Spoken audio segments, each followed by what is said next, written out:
Kita langsung membahas soal yang pertama.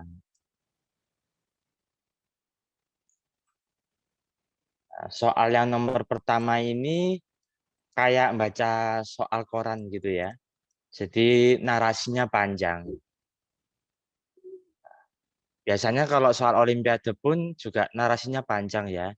Karena soal-soalnya kadang diambil dari kehidupan sehari-hari.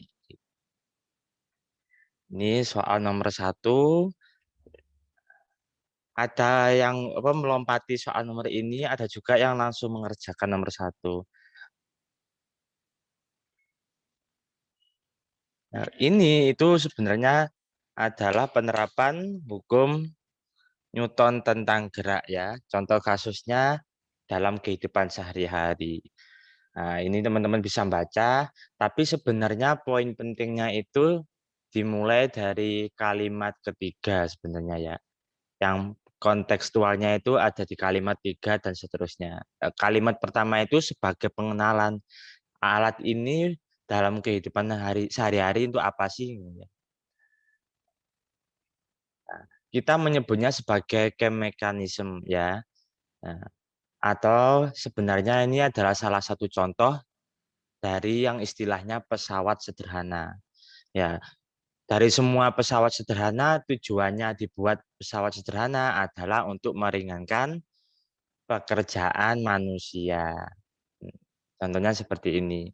Nah, kadang untuk mengangkat sebuah gaya yang atau mengangkat beban yang lumayan berat, maka digunakanlah pesawat terbang model seperti ini, gitu ya. Nah, pesawat terbangnya atau camp mekanismenya itu terdiri dari dua komponen, ya. Komponen pertama adalah sebuah batang yang terhubung dengan roda yang bergerak naik turun. Terus yang kedua adalah komponen bidang miring, ya, yang menggeser bukan menggeser, memutar roda yang ada di atasnya gitu.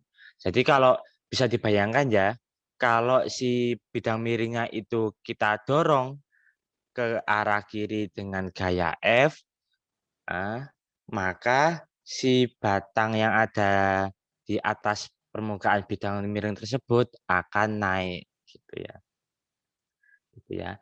Nah, jadi ketika ada F ke kiri, nanti ada percepatan yang arahnya vertikal ya. Itu yang diinginkan oleh pembuat soal. Andai kita asumsikan percepatan yang arahnya vertikal itu AY gitu ya. Nah, sedangkan percepatan bidang miringnya sendiri akibat F itu adalah percepatannya horizontal, maka kita asumsikan dia AX gitu ya. Lalu ada beberapa besaran yang digunakan yang ada di soal, contohnya sudut bidang miringnya 15 derajat gitu ya. Nah, anggap ini ada kalimat terakhir ini juga penting ya. Selain theta dan F itu kita dikasih tahu bahwa anggap bahwa bidang miring dan batangnya itu dimulai dari kondisi diam, lalu bergerak dengan percepatan konstan. Artinya kita tahu AY-nya bernilai konstan, lalu percepatan di sumbu X juga konstan. Jadi yang seperti ini nanti kita bisa gunakan yang sederhana aja ya. Berarti nanti sigma F-nya sama dengan massa kali percepatan. Nggak neko-neko ya. Kita tidak membahas turunan dan integral kayaknya. Kalau kasusnya percepatannya konstan. Gitu ya teman-teman. Nah, itu ya. Terus batangnya sendiri bergerak ke atas sejauh 1 mm. Berarti kita anggap delta Y-nya sama dengan 1 mm atau 10⁻³ meter. Misalkan kakak nulis sesuatu di tampilan ini ada yang salah, langsung dikoreksi ya teman-teman. Nah, ternyata waktu yang dibutuhkan itu sebesar 8 milisekon atau 8 kali 10 negatif 3 second. Lalu kita tahu masa beban yang ada di bidang vertikalnya itu M kecil. Nah, karena ada M kecil, ada M besar, karena sulit untuk menyebutkannya, saya ringkas ya. Ini jadi MA, yang ini saya jadi gantikan simbolnya. Yang bawah itu MB misalkan. Nah, diketahui MA-nya 0,25 atau 1/4 kilogram, sedangkan MB-nya setengah kilo. Saya suka pakai pecahan karena memudahkan kita buat menghitung gitu ya. Yang ditanyakan adalah besar gayanya. Oh. Besar gaya untuk apa? Ya, untuk menghasilkan kenaikan MA sebesar 1 milimeter gitu ya.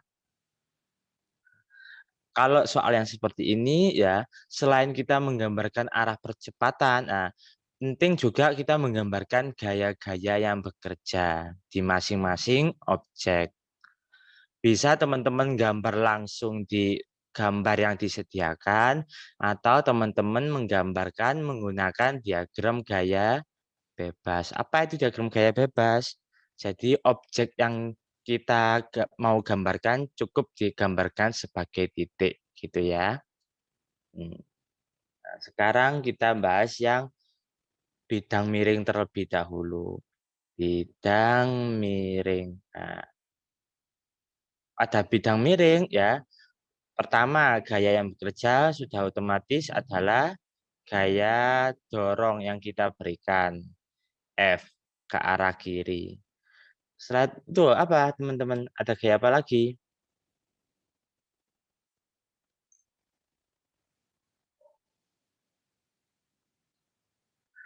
Ada gaya beratnya ya. Hmm, Gaya beratnya karena dia berinteraksi dengan bumi. Jadinya kita tulis MB dikalikan G. Lalu, mengapa kok bidang miring dulu yang Bapak gambarkan? Karena kan yang dicari F. Berarti F itu letaknya di mana? Oh, di bidang miring. Nah, maka kita gambar dulu diagram gaya bebasnya ya. Lalu lantai memberikan gaya juga ya. Nah, situ ya. N, kita tulis NL aja ya, yaitu gaya normal yang diberikan lantai. Lalu ada gaya apa lagi? Nah, karena dia berkontak dengan objek MA, ya, MA ini akan memberikan gaya normal juga ya. Nah, yang ke sana kita anggap sebagai NAB. Gaya normal yang diberikan AMA terhadap MB gitu ya. Ini mau saya geser biar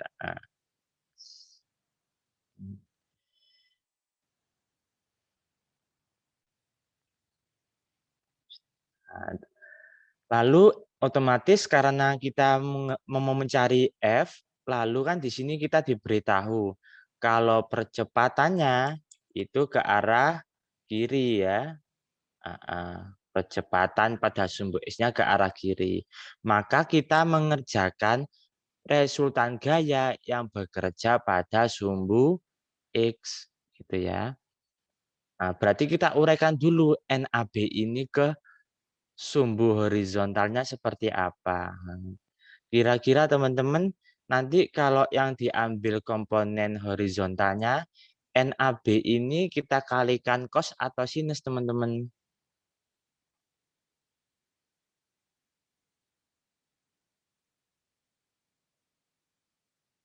Bingung?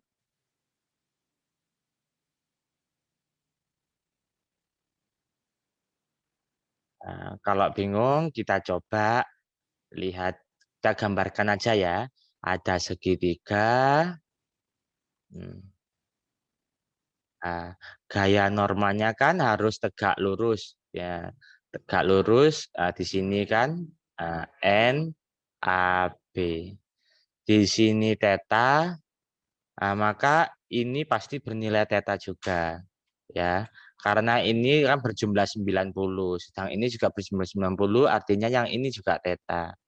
Nah, kalau tetanya terletak ada di sini, maka bagian yang vektor warna ungu ini NAB cos atau NAB sin, teman-teman? Sin.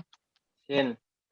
NAB sin theta. Jadi kalau misalkan bingung ya mau pakai sin atau cos, coba digambarkan lebih lebih besar lagi. Jadi teman-teman bisa menganalisis letak posisi tetanya ada di mana, gitu ya. Maka pada bidang miring kita tulis resultan gaya yang bekerja pada sumbu X seperti biasanya apa teman-teman?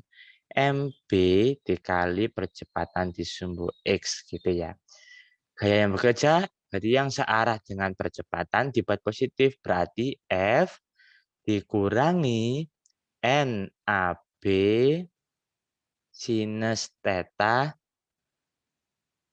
Di device kalian ada suara denging nggak? Soalnya ada kipas muter di laptop saya. Nggak ada ya? Enggak, Kak. Enggak, Kak. Oke, masih jelas ya. Oh, kita dapat nih. Oh, kita sudah mulai menemukan patternnya ya. Kita ada F, ada NAB, ada AX. Ternyata sebelum mencari F, kita masih diminta untuk mencari gaya normal dan percepatannya. Nah, itu. Jadi kita coba cari gimana mencari NAB. Maka kita melihat objeknya si MA gitu ya. Saya sebutkan MA saja ya biar nggak bingung. Ada batang itu lah istilahnya ya. Berarti misalkan yang batang vertikal ya kita nyebutnya. Sekarang batang vertikal. Nah, gitu ya. Ini poin A, di sini poin berikutnya gitu ya. Pada batang vertikal, sama langkahnya kita menggambarkan diagram gaya bebas. Gaya yang diberikan apa saja? Yang diberikan kepada MA. Ya, pertama, karena dia berinteraksi dengan bumi, sudah langsung tulis aja MA kali G gitu ya. Lalu apa lagi? Ada dua gaya saja ya kayaknya ya. Karena dia bersentuhan dengan permukaan bidang miring, maka ini sudah otomatis memberikan gaya sebaliknya ya. Aksi reaksi dari NAB. Kita tulisnya NBA.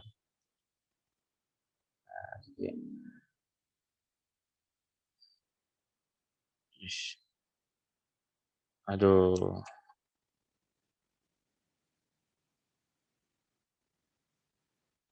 Gitu ya.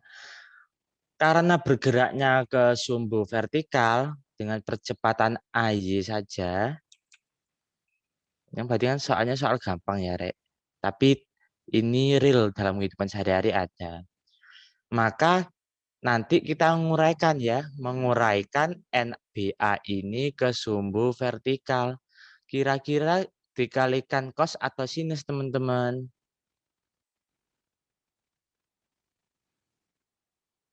Nah, kalau bingung, NAB-nya kita perpanjang gini ya. Nah, terus ini diperpanjang juga bagian horizontalnya, terus bagian vertikalnya diperpanjang. Kalau lokasi theta di sini sebelumnya, maka dia di bagian berseberangan, dia nilainya juga sama sebesar theta. Karena ini NBA, maka ini NBA kali apa, teman-teman? Kos. Cos theta. Pinter. Ya, masuk ke sini berarti sigma FY sama dengan MA kali percepatan pada sumbu Y. Ngomong-ngomong kita bahas mekanika nggak apa-apa teman-teman. Ya, jadi kita kan tidak bahas optika, tidak bahas elektromagnet karena yang kita siapkan KSN Kabupaten. Ada yang keberatan? Nggak apa ya? Atau teman-teman kita bahas yang provinsi itu kan enggak juga ya. Kita bahas yang event terdekatnya ya. Gitu. Rael nggak masalah ya kalau kita menyiapkan yang kabupaten. Nggak masalah, Kak. Mantap. Lanjut ya. Sigma FY-nya karena percepatannya ke atas, maka gaya yang ke atas yang dibuat positif gitu ya. Nah, ini kurang sedikit. Ini NBA apa tadi teman-teman? Cos theta. Nah, NBA dikali cos theta. Nanti ada catatan ya teman-teman. NAB itu pasti sama dengan besarnya NBA. Cuma arahnya yang berlawanan saja. Ini hukum 3 Newtonnya diingat-ingat. Nah, ini lanjut NBA cos theta dikurangi MAG sama dengan MA dikali AY. Itu ya. Nah, kita sudah mulai ada bantuan nih untuk mencari N, itu kita dapat persamaan berikutnya. Nah, ternyata masih kita nggak tahu nilai AY gitu ya. Tapi kita tadi dikasih tahu bahwa sebesar kenaikan segini waktu yang dibutuhkan seperti ini. Karena ini kan AY-nya konstan, maka dia termasuk gerak lurus berubah beraturan. Berarti kita bisa mencari AY menggunakan persamaan GLBB gitu ya. Oke, kita olah yang ini ya. Seret ini. Nah, kita pakai persamaan yang apa kira-kira? Kan GLBB itu ada 3 persamaan ya. Nah, kita ada